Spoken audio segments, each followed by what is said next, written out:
വിജയമന്ത്രങ്ങൾ doctor Amanullah Vadakkangara. അവതരണം റാഫി പാറക്കാട്ടിൽ. നിങ്ങളിലേക്ക് എത്തിക്കുന്നത് NVBS ദോഹ, ഖത്തർ. അധ്യായം 326. തുടങ്ങലും തുടരലും ഒരുപോലെ പ്രധാനം. ജീവിതം പുരോഗമനപരമാകണമെങ്കിൽ പുതിയ കാര്യങ്ങൾ പഠിക്കാനും പകർത്താനും നാം സമയം കണ്ടെത്തണം. എന്തു കാര്യമായാലും പഠിച്ചും വിലയിരുത്തിയും തന്നെയാണ് ആരംഭിക്കേണ്ടത്. ആരംഭിക്കണമെന്ന് തീരുമാനിച്ചു കഴിഞ്ഞാൽ ധൈര്യസമേതം ആരംഭിക്കുകയും മുന്നോട്ടു പോവുകയും വേണം. A journey of 1000 miles begins with a single step. 1000 mile ദൂരമുള്ള ഓരോ യാത്രയും ഒരു ചുവടോടെ ആരംഭിക്കുന്നു എന്നാണ് ചൈനക്കാർ പറയാറുള്ളത്. ഏതു മേഖലയിലും ലക്ഷ്യത്തിലെത്തണമെങ്കിൽ പരിശ്രമം തുടങ്ങണമെന്നാണ് ഈ വാചകം ഓർമ്മിപ്പിക്കുന്നത്. എങ്ങനെയെങ്കിലും തുടങ്ങുക എന്നതല്ല, പഠിച്ചും വിശകലനം ചെയ്തും വേണം ഏത് കാര്യത്തിനും മുന്നിട്ടിറങ്ങേണ്ടത്. കൃത്യമായ ലക്ഷ്യബോധത്തോടെയും വ്യക്തമായ ആസൂത്രണത്തോടെയും കാര്യങ്ങൾ തുടങ്ങുമ്പോൾ മികച്ച പ്രതികരണമുണ്ടാകും. Well begun is half done. നന്നായി ആരംഭിച്ചാൽ അതിന്റെ പാതി കഴിഞ്ഞതുപോലെയാണ് എന്നാണ് ഇംഗ്ലീഷുകാർ പറയാറുള്ളത്. തുടക്കം കുറിക്കുക എന്നത് ഏറ്റവും പ്രധാനമാണ്. അതിനേക്കാൾ പ്രധാനമാണ് ആ ഉത്സാഹം കൈവിടാതെ മുന്നോട്ട് കൊണ്ടുപോവുകയും വിജയം കൈവരിക്കുകയും ചെയ്യുക എന്നത്. പഠനത്തിലായാലും സൗഹൃദത്തിലായാലും ആരോഗ്യമോ സ്വപ്നങ്ങളോ ആയാലും ആത്മാർത്ഥതയോടെ തുടങ്ങുക, പ്രതിബദ്ധതയോടെ തുടരുക എന്നതാണ് വിജയത്തിനാവശ്യം. തുടക്കം അതിശയത്തോടെ, തുടരണം ആത്മാർത്ഥതയോടെ. ലക്ഷ്യത്തിലെത്തുന്നത് ആ ശ്രമത്തിന്റെയും ക്ഷമയുടെയും സമ്മാനമാണ്. ഗുരു തന്റെ യാത്രക്കിടയിൽ ഒരു കൃഷിക്കാരൻ കിണർ കുഴിക്കുന്നത് കണ്ടു.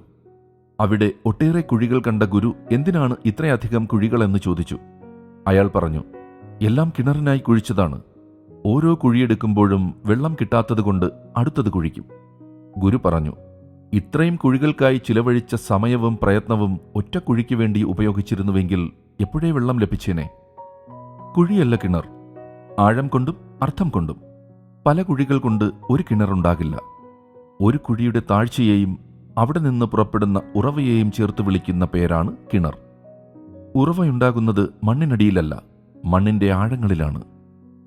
തുടങ്ങുന്ന പല കാര്യങ്ങളും പൂർത്തീകരിക്കാനാവാത്തതും അവസാനിപ്പിക്കാൻ അറിയാത്തതുമാണ് പലരുടെയും പ്രശ്നം. ഒരു കുഴിയും കിണറാകാതെ പല കുഴികൾ രൂപപ്പെട്ടുകൊണ്ടിരിക്കും. പല പ്രവൃത്തികളിലേർപ്പെട്ട് പാതി വഴിയിൽ നിർത്താതെ ഒരു ജോലി ഏറ്റെടുത്ത് പൂർത്തീകരിക്കാൻ കഴിയുമ്പോഴാണ് വിജയപഥമൊരുങ്ങുക. പീറ്റർ ഹോളിൻസിന്റെ ഫിനിഷ് വാട്ട് യു സ്റ്റാർട്ട്, നിങ്ങൾ ആരംഭിക്കുന്നത് പൂർത്തിയാക്കുക എന്ന പുസ്തകം പരിചയപ്പെടുത്താനാണ് ഇത്രയും കാര്യങ്ങൾ പറഞ്ഞത്. പുസ്തകം മുന്നോട്ട് വയ്ക്കുന്ന പ്രധാന പാഠങ്ങൾ ഇനി പറയുന്നവയാണ്. 1. പ്രചോദനം പ്രധാനമാണ്.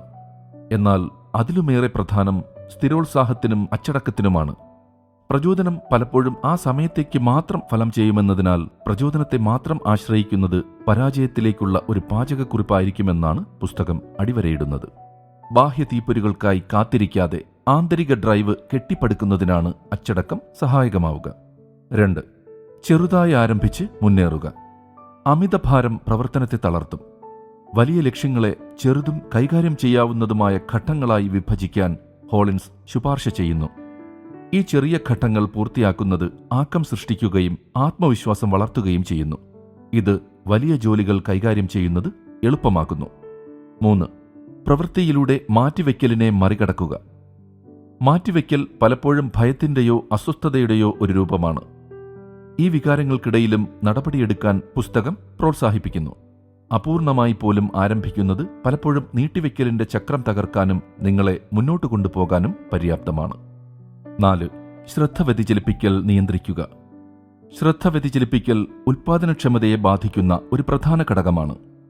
സാങ്കേതികവിദ്യ ഉപയോഗിച്ച് അതിരുകൾ നിശ്ചയിക്കുക, ഒരു പ്രത്യേക ജോലിസ്ഥലം സൃഷ്ടിക്കുക, ജോലികൾക്ക് മുൻഗണന നൽകുക തുടങ്ങിയ ശ്രദ്ധ വ്യതിചലിപ്പിക്കൽ കുറയ്ക്കുന്നതിനുള്ള തന്ത്രങ്ങൾ പുസ്തകം മുന്നോട്ടുവയ്ക്കുന്നു.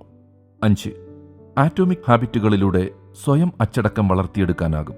ലക്ഷ്യങ്ങളെ പിന്തുണയ്ക്കുന്ന പോസിറ്റീവ് ശീലങ്ങൾ കെട്ടിപ്പടുക്കുന്നതിലൂടെ വിജയിക്കാനാകും. ക്രമേണ ചെറുതും സ്ഥിരവുമായ പ്രവർത്തനങ്ങൾ സ്വയം അച്ചടക്കത്തെ ശക്തിപ്പെടുത്തുകയും വിജയപഥമൊരുക്കുകയും ചെയ്യും. 6. കംഫർട്ട് സോണിൽ നിന്നും പുറത്തു കിടക്കുവാൻ ധൈര്യം കാണിക്കുക. വളർച്ചയ്ക്കും പുരോഗതിക്കും പലപ്പോഴും കംഫർട്ട് സോണിൽ നിന്നും പുറത്തു കിടക്കേണ്ടതായി വരും. 7. പ്രക്രിയയിൽ ശ്രദ്ധ കേന്ദ്രീകരിക്കുക. ഫലം മാത്രമല്ല, ലക്ഷ്യങ്ങൾ കൈവരിക്കുന്നത് പ്രധാനമാണെങ്കിലും പ്രക്രിയ ആസ്വദിക്കുന്നതിന്റെ പ്രാധാന്യം പുസ്തകം ഊന്നി പറയുന്നു. യാത്ര ദൈനംദിന പ്രവർത്തനങ്ങൾ, നിങ്ങൾ നേടുന്ന പുരോഗതി എന്നിവയിൽ ശ്രദ്ധ കേന്ദ്രീകരിക്കുന്നത് പ്രക്രിയയെ കൂടുതൽ ആസ്വാദ്യകരവും സുസ്ഥിരവുമാക്കും. ലക്ഷ്യസ്ഥാനത്ത് മാത്രമല്ല, യാത്രയിലും സന്തോഷം കണ്ടെത്തുന്നതിനെക്കുറിച്ച് പുസ്തകം ഓർമ്മപ്പെടുത്തുന്നു. ലക്ഷ്യബോധത്തോടെ കാര്യങ്ങൾ വിലയിരുത്തിയും പഠിച്ചും ഓരോന്നും ആരംഭിക്കുകയും സ്ഥിരോത്സാഹത്തോടെ മുന്നേറുകയും ചെയ്യുമ്പോൾ വിജയം സംഭവിക്കാതിരിക്കാനാവില്ല. വിജയമന്ത്രങ്ങൾ. വിജയമന്ത്രങ്ങൾ സംബന്ധിച്ച നിങ്ങളുടെ വിലയേറിയ അഭിപ്രായങ്ങളും നിർദ്ദേശങ്ങളും 0097455526275 എന്ന വാട്സപ്പ് നമ്പറിലോ ceomedia+@gmail.com എന്ന ഇമെയിൽ വിലാസത്തിലോ അറിയിച്ചാൽ സന്തോഷമാകും. ഏവർക്കും ശാന്തിയും സമാധാനവും വിജയാശംസകളും നേർന്നുകൊണ്ട് ഞാൻ റാഫി പാറക്കാട്ടിൽ താൽക്കാലികമായി വിടവാങ്ങുന്നു. അടുത്തൊരു എപ്പിസോഡുമായി വീണ്ടും കേട്ടുമുട്ടാം.